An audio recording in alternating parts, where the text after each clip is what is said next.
God may be connecting you with this person so you can enter into a relationship that will last. Sometimes you'll be in the right season to pursue a lasting relationship, but you just won't have that option. You won't meet that person.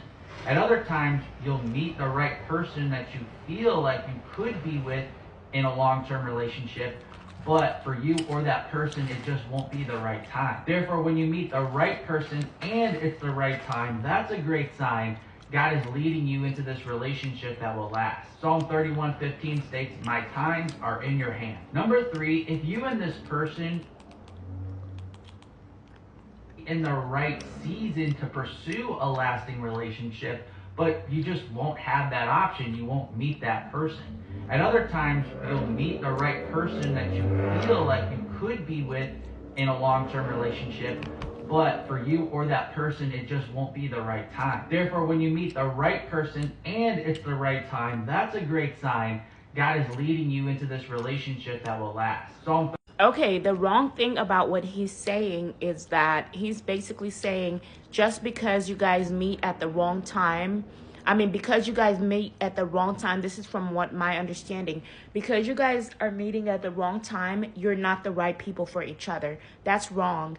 There is such thing as the right people meeting. Just there are times where the soul is so hungry for their other person that they have to see them in order for them to feel comfort, to feel good, to soothe their soul. So Justin became a celebrity so his twin can actually his twin can actually see him and see, even if his looks changed, she can see there's parts of him that she falls for.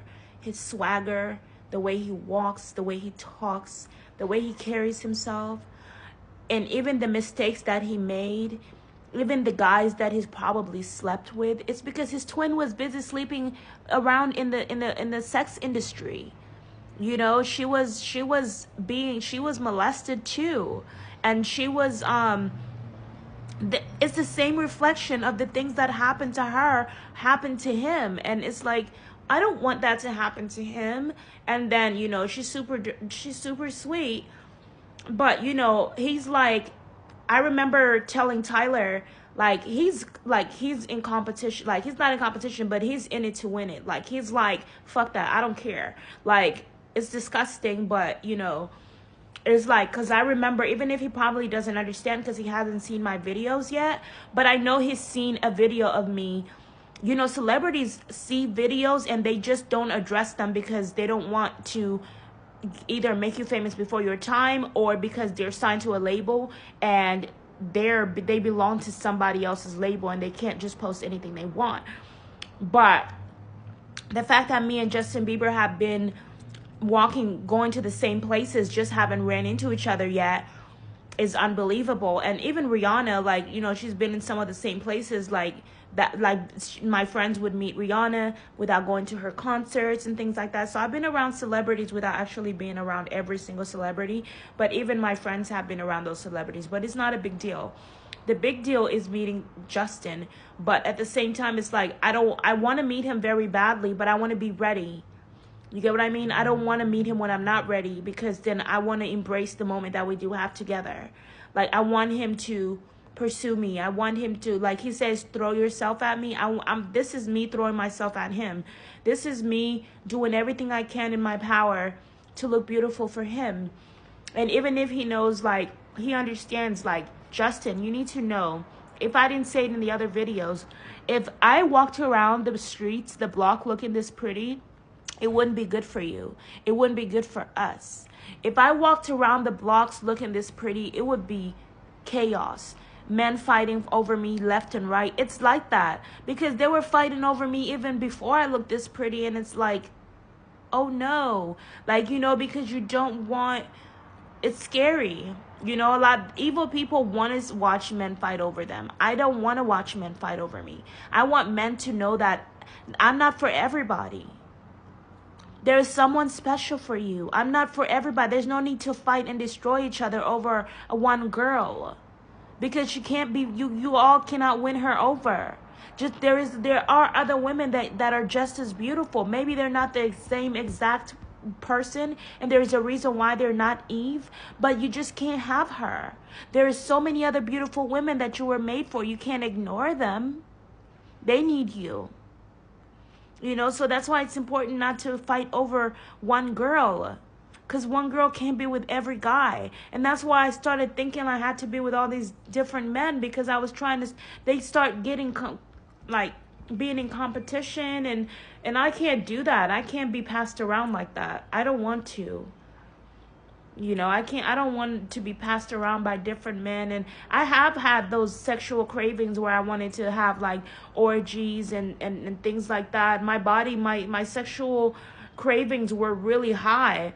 And I don't know why, but I got to a point where I was starting to see myself like, you know, my biggest addiction was date. Like, I've always really loved dating white guys. And so I had this mind, where I was like literally sleeping, having sex with like orgies with a bunch of them. Because that's all they were always hitting on me, and the really cutest guys, even in clubs. And, you know, you would think that I'm about to date the older guy, the cute one, but my heart always went back to the regular ugly one. Because he's the one who stole my heart first.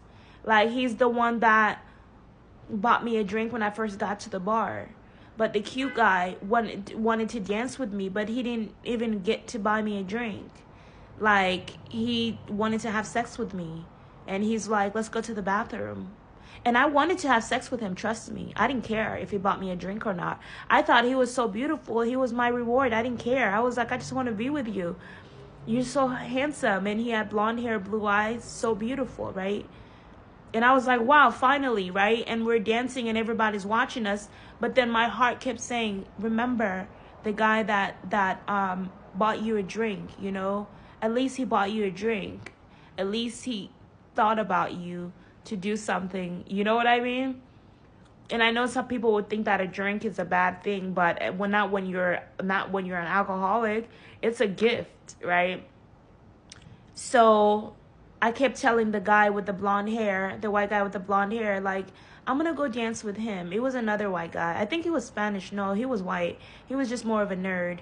And I was like, I'm going to go dance with him, because I kept feeling like I was abandoning him. Like, I was like, I don't want to use him. Like, I'm not a user. And so I went to him and I held him and I was dancing with him. I felt better. And so then I was like, ugh. And so the cute guy was like, oh, can we dance back again? And I was like, okay. So I went back to the cute guy to dance. I had a strong feeling I wasn't going to see the cute guy again. He probably just was in town for a little bit.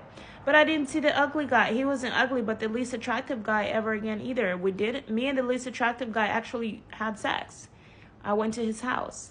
I'm angry. Like, I wish I would have just had sex with the cute guy in the freaking restroom. Why not?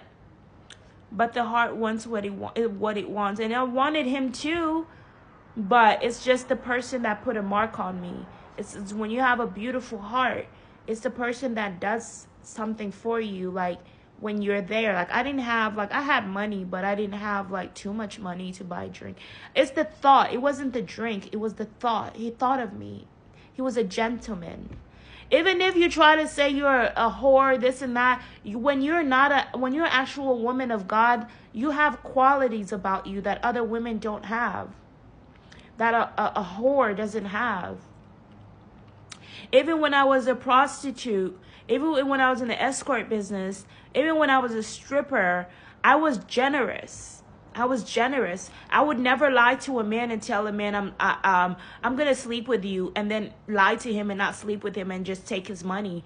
I would do my part. I would do what I said I would do. And a lot of girls were not doing that, and they would end up in trouble. Like, well, you said you were gonna do it. Why didn't you just do it? Why do you have to say you're gonna do it and you don't do it? You know, that can get you in a lot of trouble with a man, right?